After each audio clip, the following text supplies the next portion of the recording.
Welcome to Docket Decoder. If you enjoy our content, please do us a favor and hit that like button or subscribe so you can stay up to date with the latest court filings. In the District Court of the 2nd Judicial District of the State of Idaho, in and for the County of Latah.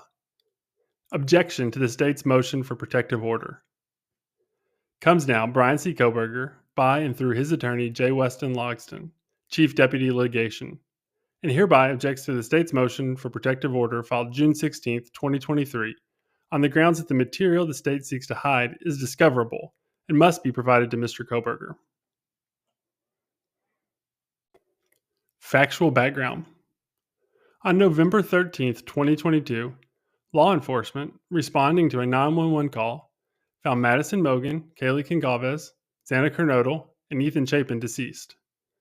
Law enforcement later found a K-bar knife sheath placed next to Miss Mogen on her bed. The sheath was placed button side down and partially under Miss Mogen and the comforter. On November 20th, 2022, the Idaho State Police Lab in Meridian, Idaho, located DNA on the button of the sheath and performed STR analysis that led nowhere when ran through CODIS other than to show the provider was male. By December 17th, 2022, lab analysts were aware of 2 additional males' DNA within the house where the deceased were located, and another unknown male DNA on a glove found outside the residence on November 20th, 2022. To this date, the defense is unaware of what sort of testing, if any, was conducted on these samples other than the STR DNA profiles. Further, these 3 separate and distinct male DNA profiles were not identified through CODIS, leading to the conclusion that the profiles do not belong to Mr. Kohberger. While this was ongoing, police were investigating many various possible suspects. Many of them provided DNA. At least one had his DNA surreptitiously taken from a discarded cigarette. Many also had their phones taken and downloaded.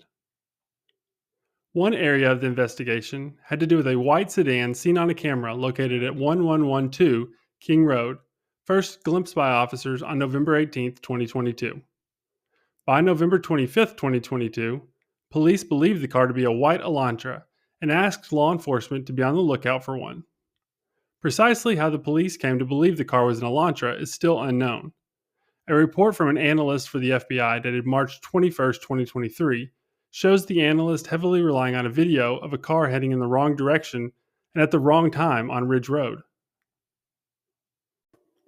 The state's latest filing admits that somewhere within all of this, they engaged in investigative genetic genealogy using the DNA taken from the button on the sheath, and now claims that it was due to the use of this technique that it tipped local law enforcement to investigate Mr. Kohberger.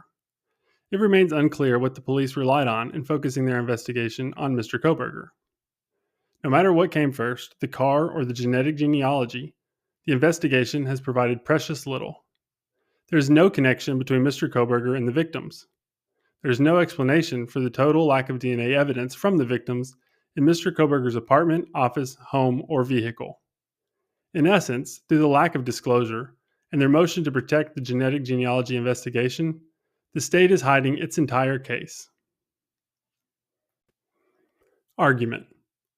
The state apparently thinks that they need not explain how they came to think that it was Mr. Kohberger's DNA on the sheath. Presumably, the defense is expected to accept at face value that the sheath had touched DNA just waiting for testing by all the FBI's myriad resources. Additionally, the defense is to guess whether the state focused its investigation on Mr. Kohberger via a bizarrely complex DNA tree experiment or through its faulty identification of the vehicle involved in this case. Perhaps unsurprisingly, Mr. Kohberger does not accept that his defense does not need this information. It rather obviously falls within the ambit of Rule 16b-4 and 5, a fact the state's briefing makes clear in its kitchen sink approach to their briefing.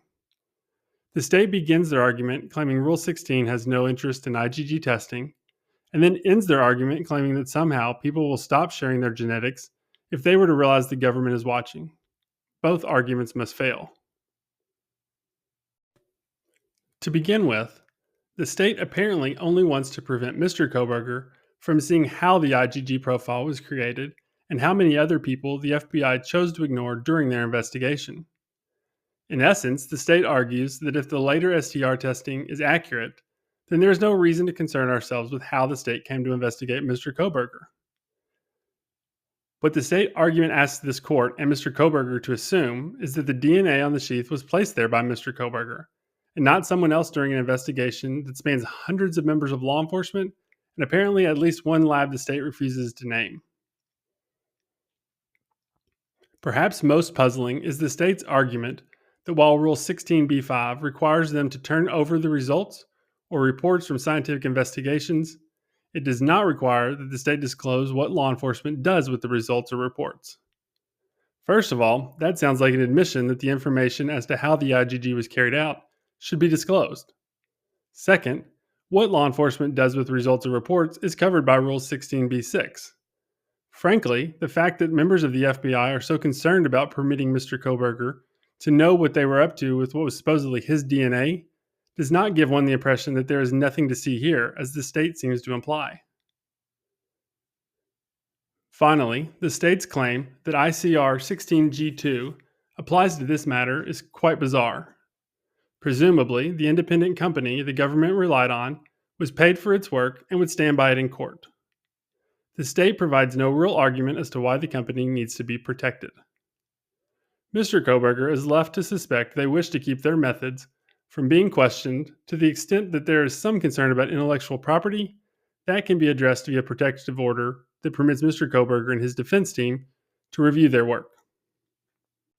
Second, the state appears to argue that everyone living on Earth that provides genetic information is A, unaware that their DNA could be used by a government somewhere for something, and B, is an informant within the meaning of the term in the rule. The state citations to cases involving actual informants hardly help it make this incredible leap. No court has ever found the existence of a DNA informant. It would appear that the state is acknowledging that the companies are providing personal information to the state, and that those companies and the government would suffer if the public were to realize it. The only two databases that allow access are ones that already inform their users, and those users can opt in to allow law enforcement searches. The statement by the government implies that the databases searched may be ones that law enforcement is specifically barred from, which explains why they do not want to disclose their methods.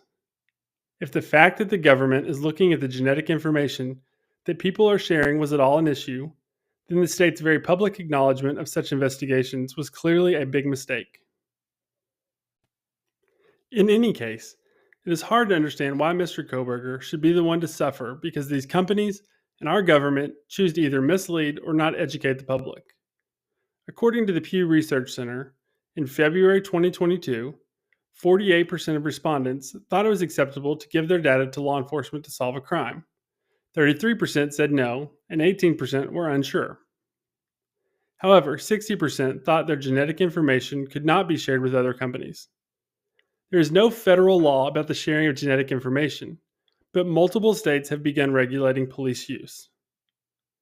Mr. Kohberger has reasons to be extremely suspicious of the IGG used in this case. Rather than seeing it as some sort of complex tree building that led to him, it appears far more like a lineup where the government was already aware of who they wanted to target. Rather than have the investigation done by someone blind to that fact, the FBI chose to do it themselves. This is akin to the police pulling in Mr. Kohberger and 5 of his cousins off the street and then pointing at him. The only authority the state has in its favor that is on point is a trial court order from a Californian case that settled before it could lead anywhere. That decision relied on People v. Johnson. The court in Johnson was not deciding whether a defendant had a right to know how he was identified, only that his identification could come in a trial without a mini-trial about it. A better case on the issue is State v. Arteaga. In this case, an appellate court heard similar arguments about the need for software used for facial recognition to be discovered to the defendant, though they would not be admitted at trial.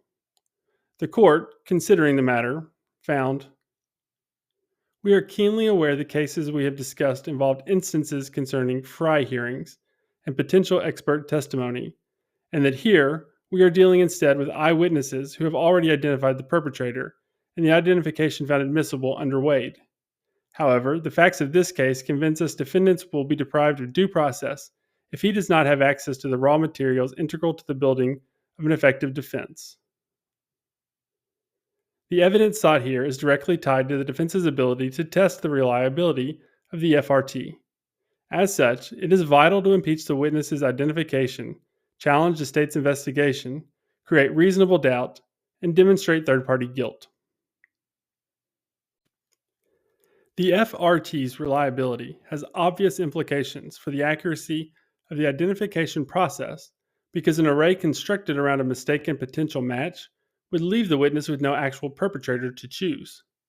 The reliability of the technology bears direct relevance to the quality and thoroughness of the broader criminal investigation, and whether the potential matches the software returned yielded any other viable alternative suspects to establish third-party guilt.